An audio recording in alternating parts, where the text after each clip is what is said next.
చెప్పొస్తానంటాడు కానీ రారు, ఖచ్చితంగా రారు. వచ్చే ప్రసక్తి అది ఇప్పుడు మనలో మనలో ఏ ఒక్కరి వీక్ అయినా కూడా మనం చేసిపోతాం. వల్ల సీట్ జనసేన ఏమి డిస్కషన్ చేయాలన్నా, అభ్యర్థి ఎవరు చేయాలన్నా నేను డాక్టర్ గారు రాజారెడ్డి కొత్త లిస్టు మారికి ఉంటుంది. మమ్మల్ని అడిగి చేయాలి, మమ్మల్ని కాదు లోపలికి వస్తే వాడికి ఏం చేయాలి మేము రెడీగా ఉంటాం. కానీ ఇక్కడ మాకు పార్టీ పవన్ కళ్యాణ్ గారు ఇంపార్టెంట్ ఏం చేస్తా, ఈ తిరుపతిలో పుట్టినా వీడు పెరిగినాం, ఈడ మనం బలంగా పోగొడితే బయట జనాలు రేపు మనం చుట్టాం కదా.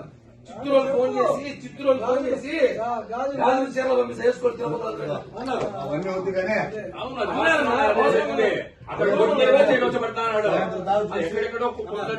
ఇక్కడ పంపిస్తా ఉంటే ఈ టీమే కాకుండా ఇంకా మన జనసేన చాలా మంది ఉన్నారు, రాలేదు.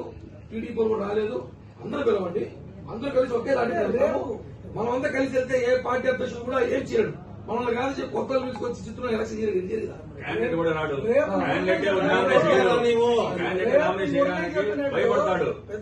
రేపు చెప్పినట్టు రామ్ తులసి కళ్యాణ మండపం ఏదైనా సరే పెద్ద కళ్యాణం పెడితే ఎవరైనా భయపడతారు. ఓకే, యూనిట్ గానే ఆటోమేటిక్ క్యాండిడేట్ మారుతారు.